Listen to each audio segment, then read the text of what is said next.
Hello guys, CSSPMS گرو میں آپ سب کو خوش آمدید۔ آج کا ہمارا لیکچر مجاہدین موومنٹ کے بارے میں ہے، جسے سید احمد شہید بریلوی نے سٹارٹ کیا تھا، اور یہ ایک فرسٹ اسٹرگل تھی نان مسلم کے اگینسٹ، ایک آپ اس کو کہہ سکتے ہیں جس میں ایک آرمی یا جس میں ایک ٹروپ یا جس میں مسلمان انوالو ہوئے تھے، ایک پوری ایک بیٹل تھی، وار تھی نان مسلمس کے اگینسٹ۔ تو دیکھتے ہیں اس کی بیک گراؤنڈ۔ بیک گراؤنڈ میں سب سے پہلے جو سید احمد شہید جو تھے وہ 29 نومبر 1786 کو بریلی میں پیدا ہوئے تھے، اور لیٹر وہ دہلی گئے تھے، اور وہاں وہ شاہ عبدالعزیز جو شاہ ولی اللہ کے فرزند تھے ان کے ساتھ یا ان کے فالوور تھے، انہوں نے وہاں پھر ان کے جو تعلیمات تھے، ان کے جو ٹیچنگز تھی وہ انہوں نے اڈاپٹ کی تھی۔ اس کے بعد وہ نواب احمد خان تونک جو تھی، اس کی آرمی انہوں نے جوائن کی تھی، اور جو کہ ایک برٹش کے خلاف جو جہاد انہوں نے کیا تھا 1812 میں۔ اس کے بعد وہ went to Hajj and stayed 2 years there. In 1823 he declared jihad against Sikhs. تو وہ 2 سال تک وہاں رہے سعودی عربیہ، اور وہاں انہوں نے حج بھی کی، اور پھر وہاں سے واپسی پہ انہوں نے جو سکھس کا اور جو انڈیا میں سب کانٹیننٹ میں مسلمانوں کے خلاف جو ابھر رہے تھے، مسلمانوں کے خلاف جو ظلم کر رہے تھے، اس کا انہوں نے دیکھا، اور پھر انہوں نے ان کے خلاف ایک جہاد کا انہوں نے فیصلہ کیا۔ His movement is known as Mujahideen movement اور موومنٹ آف جہاد، ٹھیک ہے۔ اور the first arm struggle against non Muslim, مطلب ایک آرم اسٹرگل جس میں ایک آرمی انوالو ہوئی تھی، یہ ایک پہلا تھا انڈین سب کانٹیننٹ میں، ٹھیک ہے، جو ایک نان مسلم کے اگینسٹ یہ ہوا تھا۔ اس کے بعد ہم دیکھتے ہیں آبجیکٹیو آف مجاہدین موومنٹ۔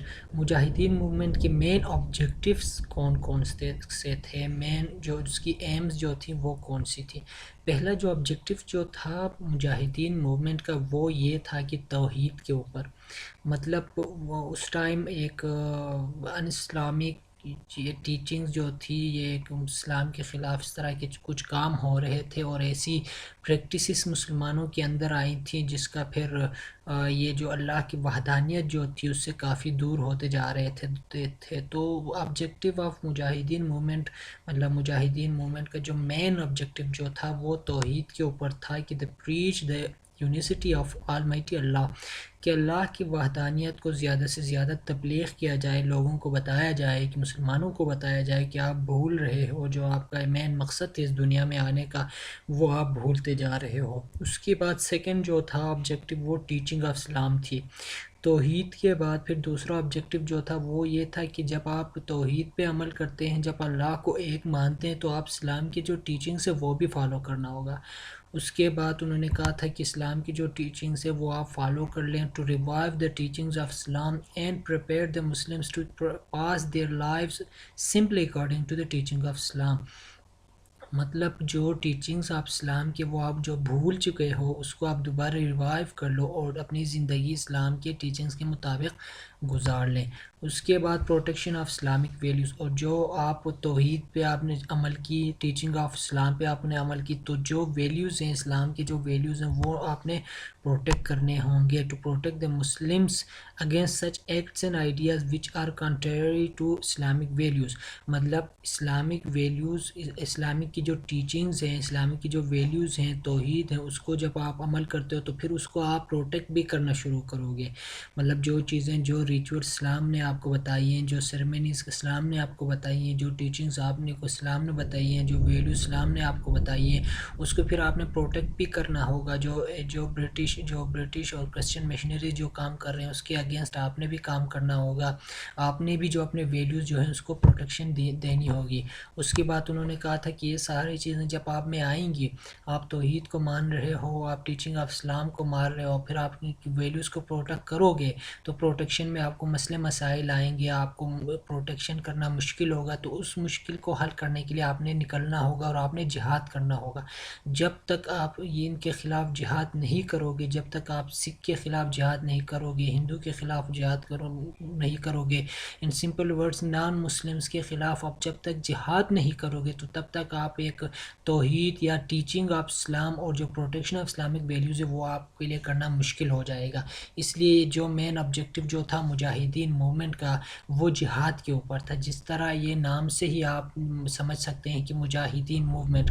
گائس یہاں پہ آپ دو باتوں پہ آپ کنفیوز نہ ہو، ایک جو فریضی موومنٹ جس سے پہلے لیکچر کا جو ہم نے کور کر لیا، دوسرا مجاہدین موومنٹ. ان دونوں نام سے ہی آپ کو کلیئر کٹ اندازہ ہوتا ہے کہ مجاہدین موومنٹ کا کس سے لنکڈ ہوگا اور جہاد فریضی موومنٹ کا کیا ہوگا. فریضی موومنٹ میں ہم نے حل کر بتا لیا کہ جو فرض تھے وہ انہوں نے اس پہ زور دیا تھا زیادہ تر، اور مجاہدین موومنٹ پہ انہوں نے جہاد پہ زیادہ تر زور دیا ہے. ٹھیک ہے، to preach jihad because it was not possible to get freedom for evil force without arm struggle. جب تک آپ ان کے خلاف صحیح ایک لڑو گے نہیں، آرم اسٹرگل نہیں کرو گے، تب تک ان سے چھٹکارا آپ کے لیے ناممکن ہے.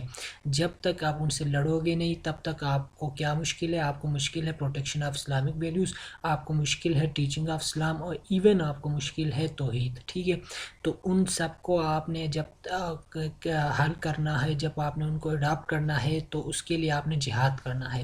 تو مین مقصد آبجیکٹیو آف مجاہد موومنٹ کیا تھی؟ جہاد تھی. اور پھر ورشپ ٹو اللہ، یہ پہلے اس میں بھی ہو گیا to preach jihad because it was not possible to get freedom from evil force without arms struggle.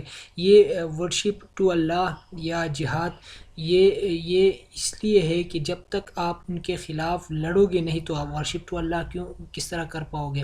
ٹھیک ہے، یہ اوپر والے اس کو سینٹینس کو اس لیے نیچے اس میں کاپی کیا گیا ہے کہ جب تک آپ ان سے چھٹکارا نہیں حاصل کرو گے تب تک آپ کو ورشپ ٹو اللہ جو ہے وہ ایک مشکل ہے. کیونکہ فریضی موومنٹ میں انہوں نے جو دارالحرب کا جو بھی کہا تھا وہ ایک کنسپٹ بن گیا تھا. یہاں مسلمانوں کو جینا مشکل ہو چکا تھا، اسپیشلی اس دور میں جو مجاہدین موومنٹ کے جو ایک موومنٹ شروع ہوئی تھی اس ٹائم سکس جو تھے وہ کافی مشکل مسئلے پیدا کیے تھا، اسپیشلی NWP کے ایریا میں. ٹھیک ہے، تو انہوں نے کیا کیا تھا؟ انہوں نے یہ آبجیکٹیو سامنے رکھ کے کہ توحید، teaching of Islam, protection of Islamic values, worship to Allah in sample of that. اور پھر اس کو کرنے کے لیے آپ نے موسٹلی کلیئر کٹ جہاد، اور جہاد کو کرنے کے لیے انہوں نے کیا کیا تھا؟ انہوں نے جو اسٹرگل تھی وہ یہ تھی کہ Mujahideen movement started against Sikhs کے اگینسٹ یہ اسٹارٹ ہوئی تھی. ٹھیک ہے، Syed Ahmad came to Sindh in 1826 and sought to help Syed Sibghatullah شاہ پیر پگاڑا کا جو سید صبغت اللہ جو تھے انہوں نے ان کے ساتھ مل کے یہ کام کیا تھا، ان کو ہیلپ آؤٹ کی تھی 1826 میں. اور پھر اس کے بعد پیر پگاڑا نے ایک send strong contingents of these staunch followers called Hurs, اور ہوڈس کا جو ان کے جو فالوورس ان کو ہوڈس کہا جاتا تھا، اس کے ساتھ مل کے پھر یہ ایک جہاد انہوں نے اسٹارٹ کی تھی. Syed Ahmad left his family under the protection of Pir Pagara and proceeded towards jihad without any worry about his family. ٹھیک ہے، انہوں نے پھر جہاد شروع کی تھی، کوئی فیملی کو انہوں نے بیچ میں نہیں لایا تھا. اور پھر وہ اسی طرح نوشہرہ پہنچے تھے، reach Nowshera and in 1826 made Peshawar his headquarter. 1826 کو پھر اپنا جو پشاور تھا اس کو انہوں نے ہیڈ کوارٹر بنایا تھا. اور اس کے بعد جو ایک فرسٹ بیٹل جو ہوئی تھی فاٹ ان 31 دسمبر 1826 کو انہوں نے نوشہرہ پھر پشاور کو اپنا ہیڈ کوارٹر بنایا تھا. لیکن اسی پھر دسمبر کو اکوڑا میں سکس کے ساتھ پہلی لڑائی ہوئی تھی جس میں سکس کو انہوں نے شکست دیا تھا.